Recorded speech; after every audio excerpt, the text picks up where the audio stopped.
자, 이번 시간에는 9장의 공공부조를 보도록 하겠습니다. 우리가 공공부조에 대해서 여러분들이 적어도 사회복지 2급 자격을 가지고 있는 분으로서 모를 분이 없겠지만은 우리가 시험용으로 접근해 본다면 먼저 공공부조란 뭘까? 이렇게 우리가 접근해 볼 수가 있습니다. 가장 일반적일 수가 있다고 하는 것이 사회보장기본법 제3조 규정을 가지고 활용하는 것입니다. 사회보장기본법 제3조를 보시면 공공부조란 국가 및 지방자치단체의 책임하에 생활을 유지할 능력이 없거나 생활이 어려운 국민의 최저 생활을 보장하고 자립을 지원하는 제도이다 라고 이렇게 규정을 하고 있습니다. 자, 그것을 우리가 체계화하기 위해서 하나 분철을 해보면은 공공부조,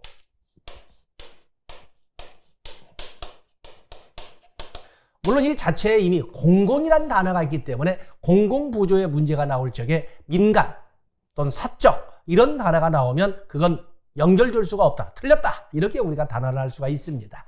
그래서 여기 보면은 공공부조의 주체는 공공이지요.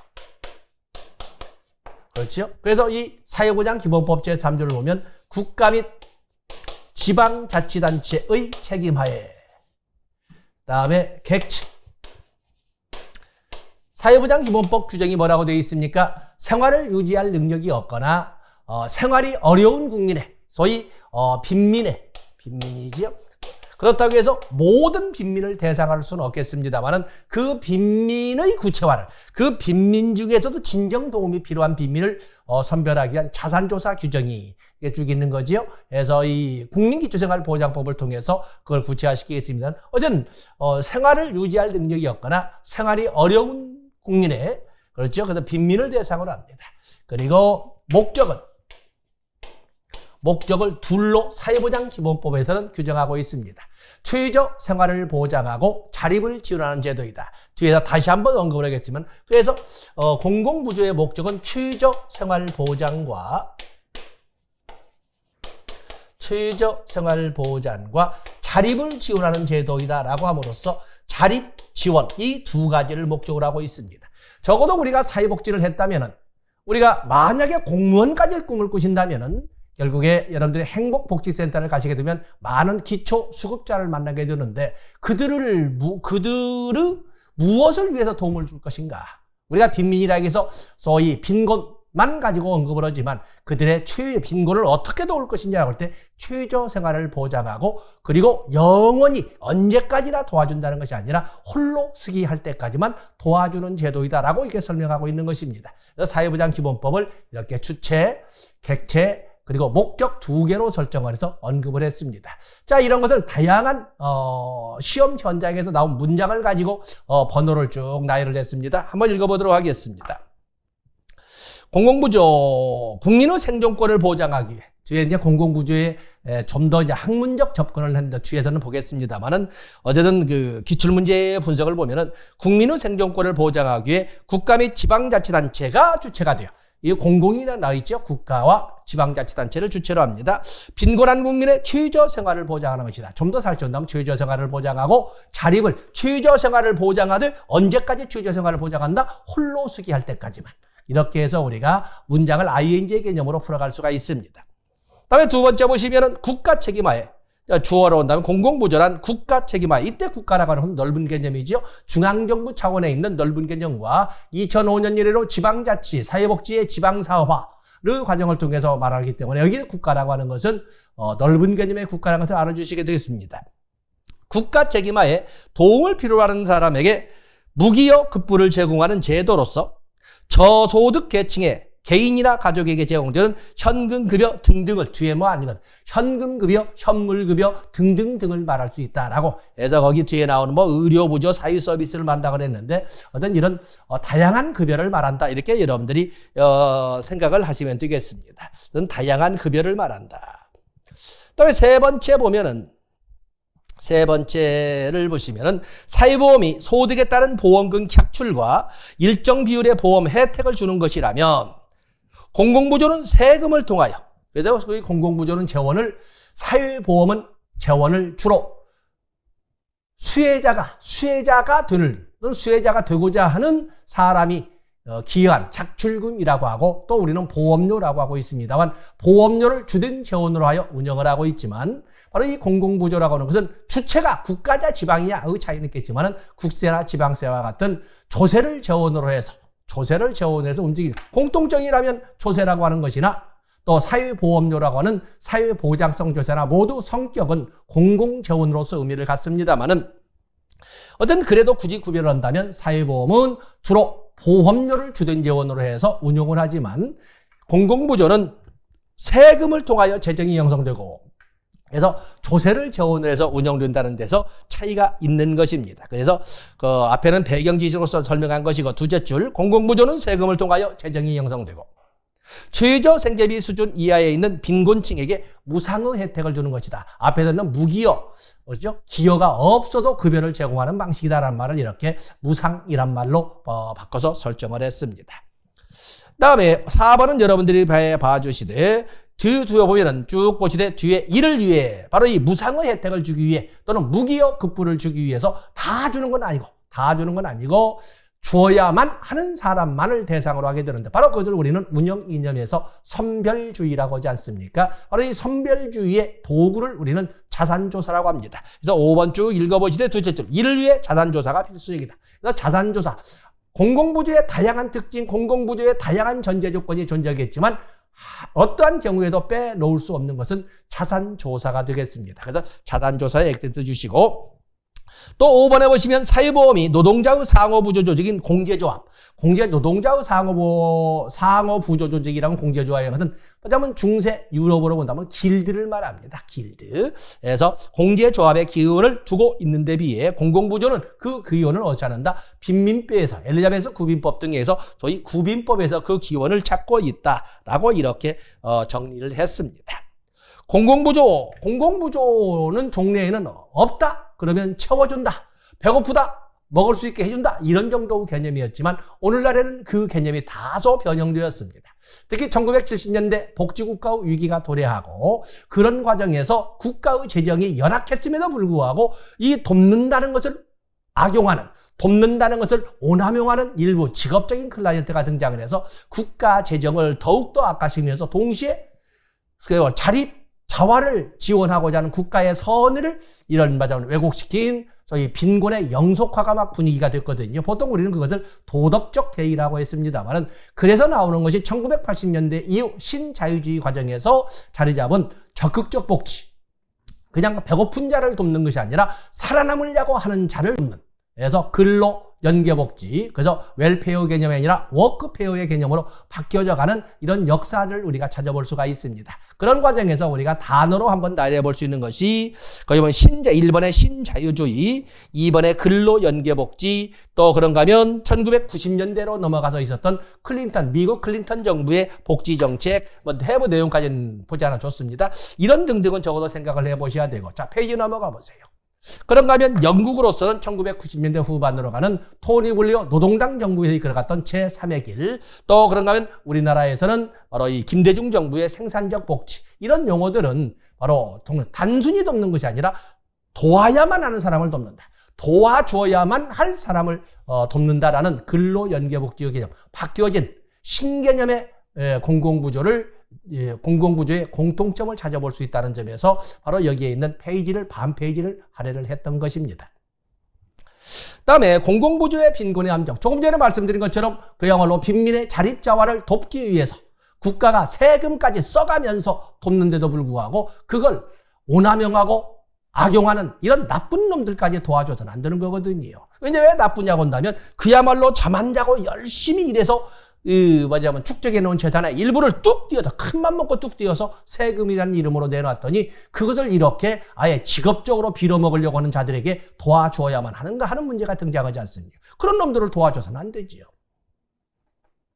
그래서 바로 우리는 역사로 본다면 스피넨랜드법의 과정을 통해서 이런 국가의 선의를 악용하는 도덕적 대의를 막기 위한 이런 정책들이 많이 나오는데 그 도덕적 대의의 모습을 우리는 빈곤의 함정이나 실업의 함정이나 또 일부 악덕 기업주들의 소위 임금 삭감이나 이런 것을 역사적 흐름 속에서 찾아볼 수 있었거든요. 바로 이제 그걸 이용해서 공공부조와 빈곤의 함정, 그래서 공공부조의 문제점의 개념을 가지고 이렇게 정리를 했습니다.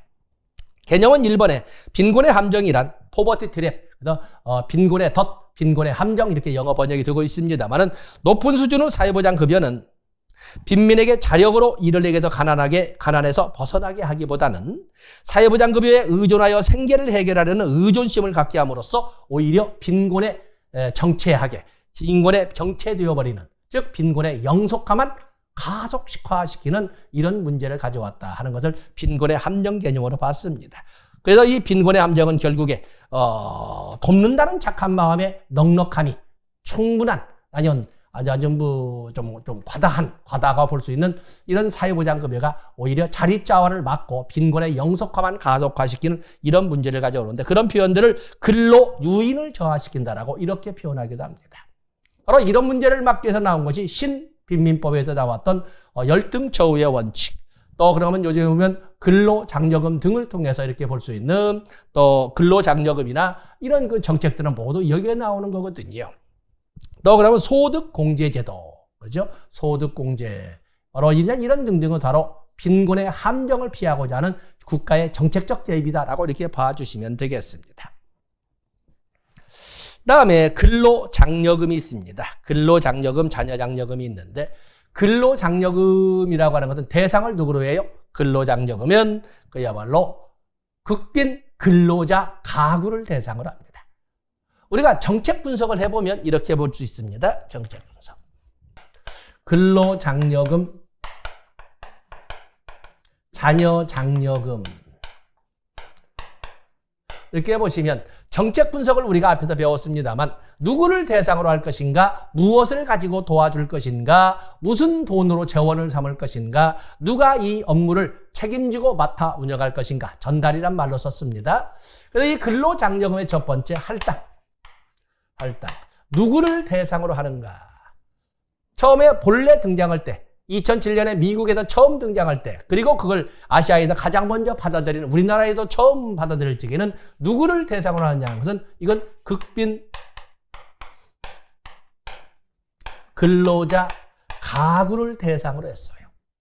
그런데 경기 침체가 장기화되다 보니까 이제는 수없이 많은, 더욱이나 여러분 지금 실감나게 느끼고 계시겠습니다만은, 코로나19로 인하여 그야말로 문을 열지 못하는, 문을 열어도 9시밖에, 좀 들어서 10시까지밖에 열지 못하는 이런 많은, 특히 우리가 보면 행정기관에 가면은, 특히 구청 같은 데 가면은 많은 소위 행정명령 이행 이런 그 문서를 가지고 와서 하소연을 하고 있는데, 바로 단속에 걸릴 수밖에 없는, 단속에 안 걸리기 위해서는 문을 열어서는 안 되는데, 문을 열지 않으면 임대료도 안 나오는데, 바로 이런 현실 문제. 그래서 오늘날에는 극빈 근로자 가구만 대상으로 했던 근로장려금에서 여기에는 일부 영세 자영업자도,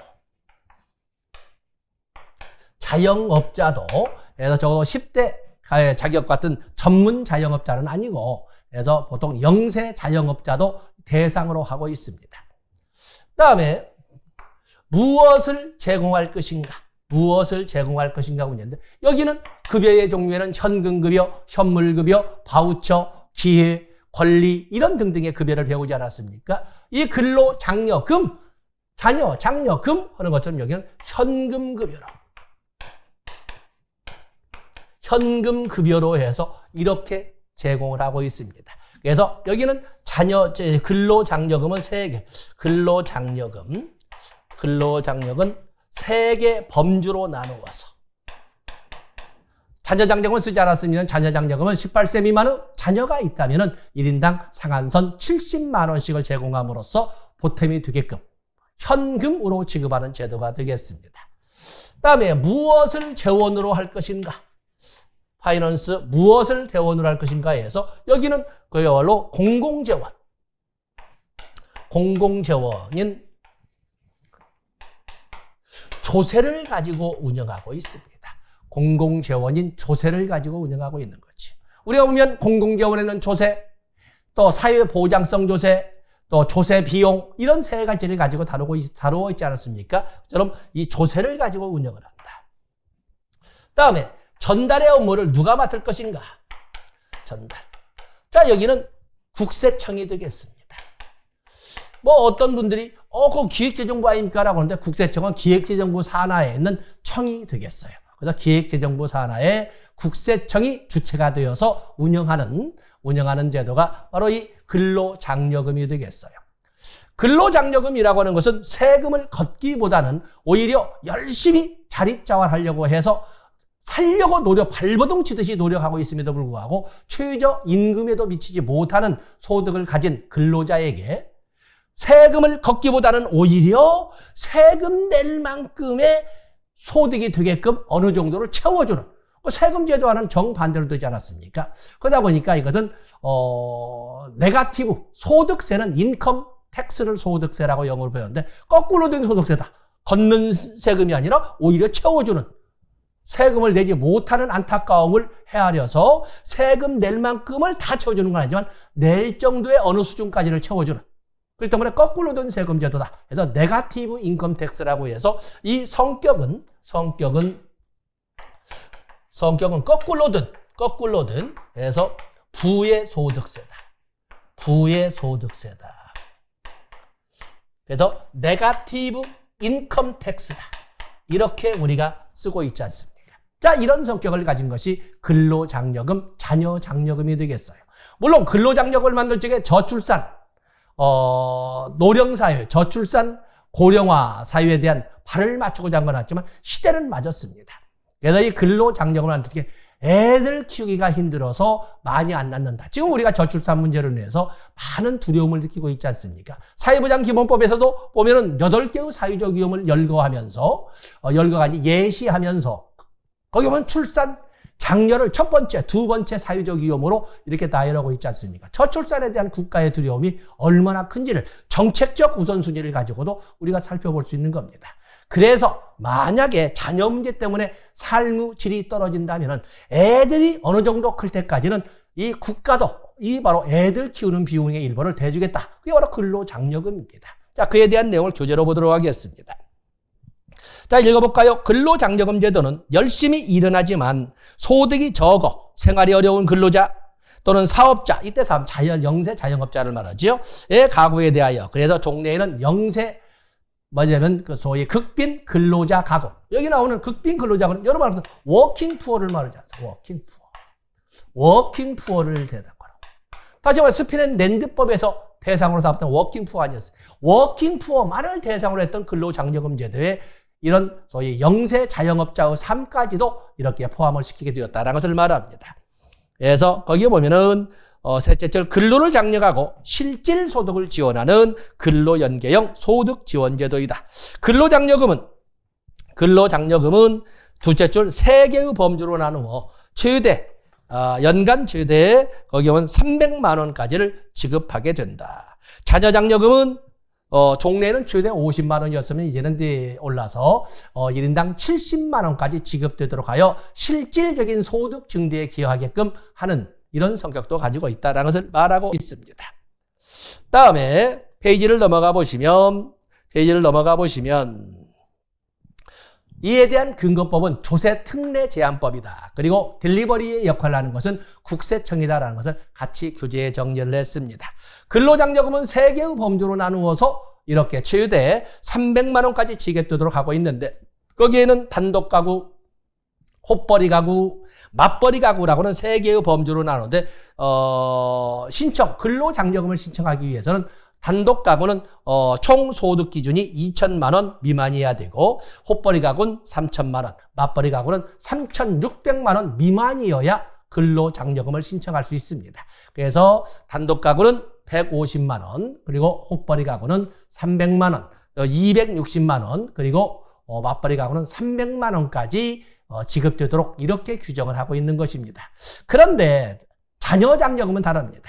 자녀장려금은 근로장려금과는 전혀 별개로 부부 합산 총소득이 4천만 원 미만일 때까지 신청할 수 있습니다. 그렇게 해서 18세 미만의 자녀가 있다면 한 사람당 최대 70만 원씩 지급될 수 있도록 실질적인 실질적인 소득을 지원하는 의미를 갖는 것이 자녀장려금이 되겠습니다. 그다음에 특징에 보시면 1번에 자영업자도 포함되었다는 말을 정리를 했고, 그리고 근로장려금과 자녀장려금의 신청 기준액이 근로장려금은 3,600만 원까지를 설정하고 있지만 자녀장려금은 4천만 원까지로 설정해서 4천만 원 미만까지 신청할 수 있도록 이렇게 차이가 있다는 것도 설명을 했습니다. 또 그런가 하면은 종래에는 근로장려금은 1년에 한 번 신청해도 받았지만은 이제는 반기별 신청이 있습니다. 그래서 지금은 여러분들 5번에 보시면 연 1회 지급 방식에서 이제는 반기별 지급 방식으로 이렇게 바뀌었다라는 것을 정리를 해놨습니다. 그다음에 기대 효과는 여러분들이 상식적으로 보시고 넘어가 보세요. 거기 보시면은 3중 사유안전망에서도 역시 말하자면 기대 효과의 연장선상으로 보시면 되겠고, 신청 자격이 도대체 어떤 사람이 여기에 해당되느냐, 어떤 사람이 여기에 신청되느냐. 소위 근로장려금, 자녀장려금의 신청 자격은 극빈 근로자 가구나 영세 자영업자라고 크게 설명을 하는데, 어떤 기준으로 극빈 근로자 가구인지를 따지고 어떤 기준으로 그 영세 자영업자의 범위에 포함을 시키느냐 하는 문제도 등장하지 않겠습니까? 그래서 이 극빈 근로자 가구와 자영업자는 3개의 조건을 씁니다. 많은 변화가 있었습니다. 3개의 조건으로. 그래서 거기 보면 소득 요건, 총소득 요건, 재산 요건. 여기 3가지입니다. 소득 요건, 총소득 요건, 소득 요건, 총소득 요건, 그리고 재산 요건.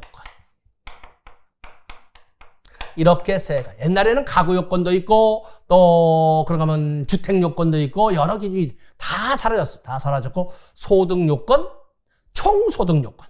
소득이 2번 들어갑니다. 그리고 이처럼 재산 요건, 이 3가지 요건을 고려해서 그 가구가 극빈 근로자 가구인지 그 가구가 자영업자인지를 따지게 되는 것입니다.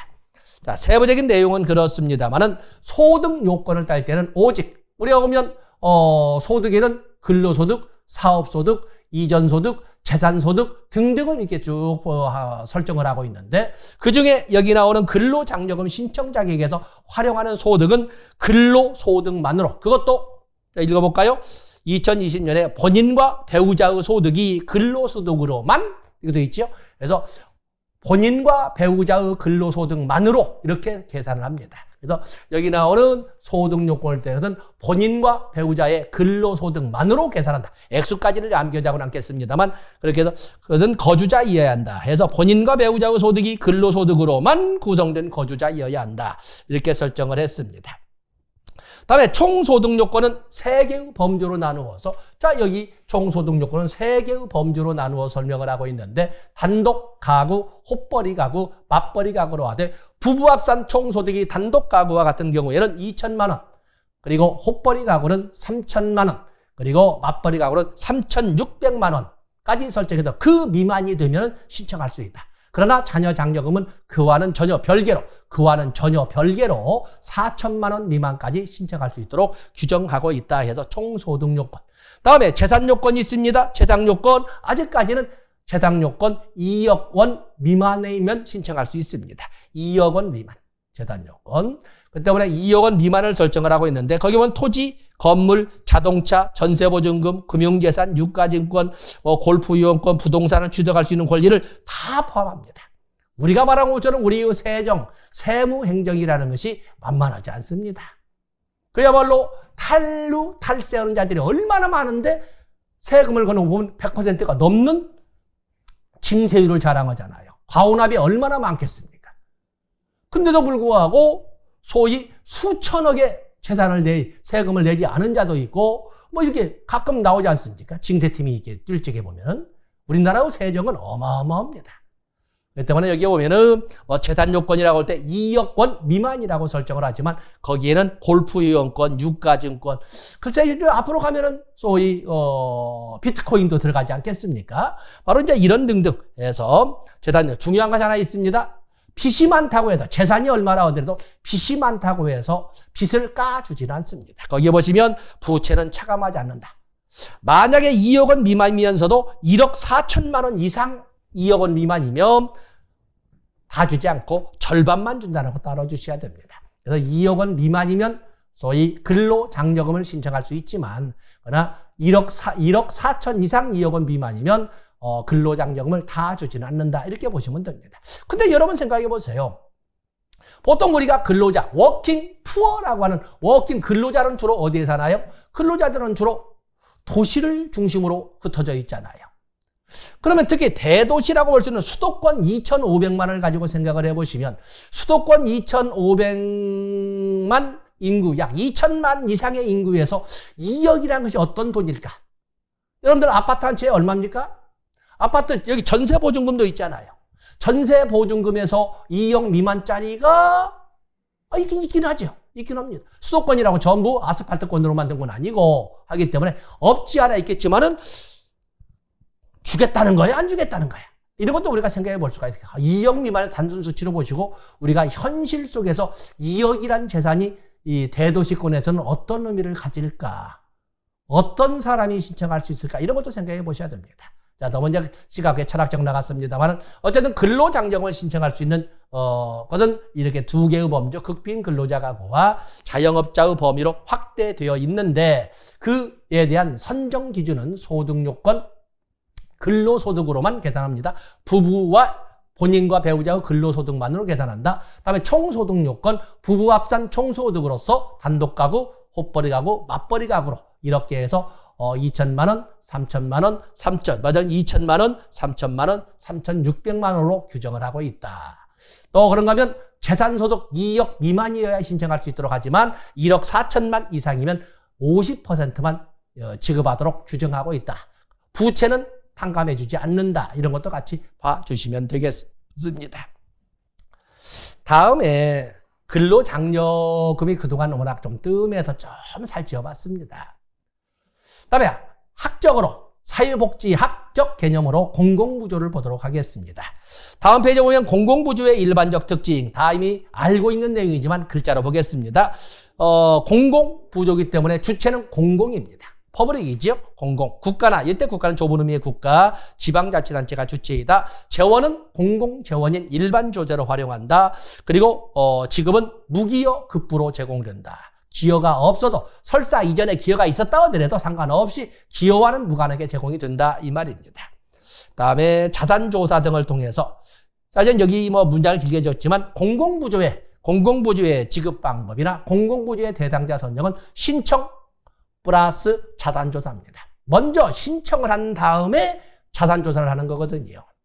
근데 문제는 우리가 당연히 자기 결정의 원리에 의해서 당사자가 스스로 신청을 해야 되지만 신청할 수 없는 사람도 있지 않겠습니까? 심신상의 장애로 인하여 또는 지정학적 위치에 의해서 정보 부재, 우리가 보면 누구나 다 컴퓨터로 정보를 검색하는 건 아니거든요. 이러한 사람들도 있을 때 그럴 적에는 국민기초생활보장법에서 배우겠습니다만은 사회복지 전담공무원이 직권으로 물론 동의를 전제로 하지만 직권으로 대상자를 선정할 수도 있습니다. 어쨌든 간에 신청을 스스로 했던 아니면 사회복지 전담공무원의 지원을 받아 신청을 했던 신청이 있으면 그 다음에 진정 대상자가 될 수 있는 자의 적격 여부를 판단하는 행정 절차를 거치게 되는데 바로 그것을 우리는 자산조사라고 합니다. 그래서 공공부조는 사회보험이라는 것은 기여 플러스 요건 충족이거든요. 기여라는 건 보험료를 내면서부터 시작되는 거니까 기여. 그래서 보통 우리가 사회보험이든 아니면 민간보험이든 또는 농업재해보험이든 간에 먼저 전체든 아니면 일부든 간에 이 보험료가 납입이 되는 순간부터 보험자인 이런 책임이 시작되는 거거든요. 때문에 시작은 기여입니다. 기여. 보험료를 내는 것부터 시작해서 그리고 나서 요건이 충족되면 60세가 넘으면 국민연금에 대한 가까운 수령할 수 있는 가까운 시기가 되는 것이고 아니면 산업상 소위 업무상 재해로 인하여 부상이나 질병을 입었다면 산재 급여의 대상이 되는 것이고 이런 것처럼 기여 플러스 요건 충족입니다. 그러나 공공부조는 여기 있는 것처럼 신청 그리고 차례대로 플러스 자산조사 이런 절차로 이루어지게 된다는 것을 여러분들이 5번, 4번에서 정리해 주시면 됩니다. 다음에 6번에 보시면 공공부조는 무기여 급부, 무기여 수혜 대상자들의 무기여를 통해 급여를 받기 때문에 문장을 너무 좀 싸가지 없이 썼죠. 사실은 기여가 없었어도 이렇게 사실은 우리가 구어체 쓴다면 공공부조는 설사 기여가 없었어도 관련 없이 지급되는 무기여 급여이기 때문에 여기에는 소득의 수직적 재분배의 성격이 있다라고 설명을 했습니다. 쭉 읽어보시되 10번에 보시면 보충적 제도이다. 11번에 보면 사회적 형평을 도모하는 특징을 가지고 있다. 이렇게 정리를 했습니다. 다음에 공공부조의 기본 원리가 나와 있습니다. 이空간이 좀 짠가요? 공공부조의 기본 원리. 공공부조의 기본 원리는 사회보장기본법 제3조를 통해서 우리가 설정해 볼 수가 있습니다. 그래서 공공부조의 기본 원리는 6가지로 설정을 하고 있는데 그중에 4가지는 이미 앞에서 우리가 같은 화면에 지금 보이고 있죠? 저쪽에 오른쪽에 써놓고 있습니다만은 제가 볼 때는 오른쪽이지만 이제 여러분이 볼 때는 왼쪽에 보시면 주체, 객체, 대상을 가지고 목적을 가지고 설명하지 않았습니까? 국가 및 지방자치단체 기마에 바로 해서 국가 책임의 원리. 이때의 국가라고 하는 것은 넓은 의미죠. 국가 책임의 원리. 다음에 누구를 대상으로 한다? 생활을 유지할 능력이 없거나 생활이 어려운 국민의 소위 빈민, 바로 그 빈민의 생존권 보장의 원리. 그리고 목적 2개를 썼죠. 최저 생활을 보장하고 자립을 지원하는 제도이다. 최저 생활 보장의 원리. 최저 생활 보장의 원리. 또 그러면 자립 지원의 원리. 그리고 당연히 우리는 헌법 규정에 의거해서 평등의 원리. 평등의 원리. 그리고 가장 잘 나왔던 개별적인 문제로 보충성의 원리. 공공부조라고 하는 것은 무에서 유를 창출하듯이 새로운 것을 만들어주는 것이 아닙니다. 가지고 있는 것 중에 부족한 것을 일정선까지 최저임금이나 최저소득 수준이라는 일정선까지만 채워주는 개념이지 무에서 유를 창출하는 것이 아닙니다. 그래서 바로 이 보충성의 원리. 이 보충성의 원리는 국민기초생활보장법에도 법령으로 규정되어 있습니다. 그래서 이 4가지 국가책임의 원리, 빈민의 생존권 보장의 원리, 최저생활보장의 원리, 자립지원의 원리는 사회보장기본법 제3조, 물론 법제로에서 공부를 하시겠습니다만 3조에서 끌어오는 것이고 헌법 규정에 의거한 평등의 원리, 또 그리고 현실적 실무의 입장에서 끌어들인 보충성의 원리, 이렇게 해서 6가지 원리를 쓰고 있습니다. 다음에 그 밑에 보시면 실시상의 원리. 실시원리라고 쓰겠습니다. 실시상의 원리. 공공부조라고 하는 것은 우는 아기에게 젖을 준다는 것처럼 가만히 있는데 공공부조가 실현되지 않습니다. 신청을 원칙으로 합니다. 그래서 신청, 그리고 차례대로 플러스 자산조사 그렇지 않습니까? 신청. 그런데 신청을 누구나 다 할 것 같지만은 그러지 못하는, 그럴 수가 없는 사람도 있거든요. 그래서 보통 신청은 신청직권, 신청직권 병행이라, 이거 너무 화면에 나올지 모르겠습니다. 신청직권 병행의 원리가 같이 이렇게 적용되고 있어요. 첫 번째 적어놓은 거죠. 다음에 급여 기준의 원칙. 급여 기준. 급여 기준을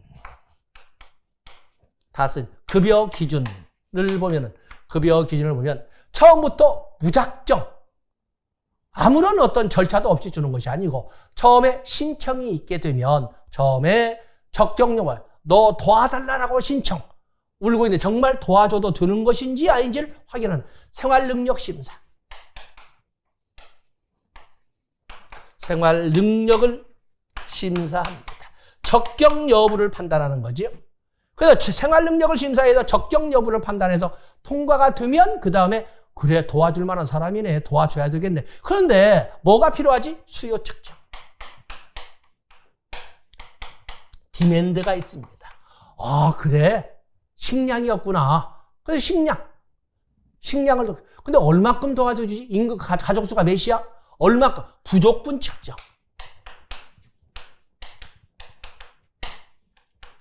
바로 이것을 급여의 기준이나 부여의 정도의 원칙이라고 이렇게 적었습니다만은 결국에 이것을 이끌어가는 실질적인 현장에서의 행정 절차를 우리는 자산조사라고 합니다. 도와줘도 되는 사람인지 아닌지를 확인하고 도와줘야 한다면 무엇을 도와야 하는지를 확인해야 되고 도와줄 것을 얼마큼 도와야 할지도 확인해 보는 절차가 있는데 바로 그것을 우리가 자산조사라고 합니다. 그러면 다는 쓰지 못하겠지만 또 실시상의 공공부조는 실시상의 개별적 욕구 충족의 원칙입니다. 개별적 욕구 충족. 욕구 충족. 개별적 욕구 충족을 시간의 개념으로 한다면 도움이 필요한 사람이 와서 신청을 할 적에는 애가 달아서 오는 거거든요. 사회보험과는 달리 미래를 위해서 준비하는 기다림을 아예 스스로 자청해서 미래를 기다리는 사회보험과는 달리 공공부조는 자기도 모르는 사이에 발등에 불이 떨어져서 오는 사람도 있는 거예요. 그런데 그 발등에 불이 떨어지는 순간이 사람마다 다 다른 거지요. 공공부조는 필요할 때 도와줘야 돼요. 필요할 때가 다 다른 거예요. 개별적 욕구 충족을 시간의 개념으로 표현할 때에 필요 즉응의 원칙이라고 합니다. 자, 화면에 그만 쓰겠습니다. 자, 교재를 보시게 되면 그래서 거기 직권 신청, 사실은 신청 직권 보호의 원칙, 급여 기준의 원칙 거기에 나와 있지요. 다음 페이지 넘어가 보시면 개별적 욕구 충족을 필요 즉응의 개념으로 같이 연결을 시켰습니다. 세대 단위의 원칙, 현금 급여의 원칙, 거택 보호의 원칙 등을 쭉 해서 제목으로만 여러분들이 보셔도 충분히 이걸 너무 자세히 설명하면 제가 여러분들을 능멸하는 것이 되니까 뭐 이 정도 보시면 될 겁니다. 그런가 하면 공공부조 대상자의 권리 의무 보시되 자산조사. 자산조사라고 하는 것은 공공부조의 원리 중에 보충성의 원리를 입증하는 행정 절차를 자산조사라고 합니다. 도움이 필요하다면 그 도움을 주어도 되는 사람인지, 도움이 필요하다면 무엇이 필요한지, 얼만큼 필요한지, 언제 필요한지, 어떻게 필요한지를 가능한 질적 개념보다는 양적 개념을 중심으로 분석하는 행정 절차를 자산조사라고 하는 것입니다. 그래서 거기 보시면 자산조사의 개념 특징에서 2번 서비스를 이용한 권리, 급여의 적격 여부를 명확히 하기 위한 것으로, 그리고 거기에 보시면 4번에 개인의 기준에 따라 법적 틀 안에서 행정적으로 결정된, 다시 말해서 행정 절차라는 말을 하고 있습니다. 장점으로 봐서는 국가 재원을 절약할 수 있다. 무조건 퍼주는 것이 아니기 때문에 재원을 절약할 수 있다는 장점, 또 도움이 필요하다고 하는 사람들의 개개인의 욕구를 명확히 밝혀낼 수 있다는 장점, 또 그런가 하면 보충적 성격을 충족시켜줄 수 있다는 조건이 된다는 것을 장점으로 정리를 했으나 단점은 첫 번째는 그렇고 두 번째 행정비용, 그야말로 자산조사를 하는 데는 많은 조사비용, 물론 요즘에 전산 작업이 되어서 소위 금융정보, 신용정보, 보험정보 등을 전산으로 깔아버리기도 하지만 그런 절차라고 해서 시간을, 비용을 들이지 않는 것은 아니거든요. 그렇게 해서 앞으로 가면 빅데이터도 행정전산망에 다 들어와서 훨씬 더 간편하게 적은 시간으로 적은 비용으로 이끌어지겠습니다만 그래도 어떤 비용은 드는 거 아니겠습니까? 그래서 만 원이라는 정도는 차이가 있지만 행정비용이 들게 된다. 그리고 그 자산조사와 과정, 소득조사와는 달리 자산조사에는 의지도 물어보잖아요. 그러다 보니까 스티그마가 발생할 수가 있다. 단점의 1번에 제가 적어놓고 있는 것은, 단점의 1번은 클라이언트의 욕구를 결정하기가 어렵다. 이 말은 뭐냐면 장점에서 클라이언트 개개인의 욕구를 명확히 밝혀낼 수 있다. 거기와 똑같은 말 같은데 왜 이 말을 단점에서 쓸까? 밝혀졌다고 해서 클라이언트의 욕구를 모두 지원의 대상으로 삼기는 어렵다. 이런 말을 이렇게 1번처럼 표현했다고 이해해 주시면 되겠습니다. 욕구로 드러났다고 해서 도와줘야 할 것이라고, 욕구, 니드, 필요한 것이라고 밝혀졌다고 해서 그것을 다 지원의 대상으로 삼을 수만은 없는 현실도 인정해야 된다라는 것을 단점 1번으로 적은 것입니다. 자, 이 시간에는 여기까지 해서 공공부조를 법적 개념도 보고 그리고 학적 개념도 보고 그러면서 실질소득의 지원 방안으로 근로장려금, 자녀장려금, 출제비중 가능성이 좀 높아져서 그래서 좀 더 시간을 할애를 해봤습니다. 이 시간 여기까지 하고 다음 시간에 빈곤에 대해서 살펴보도록 하겠습니다. 고맙습니다.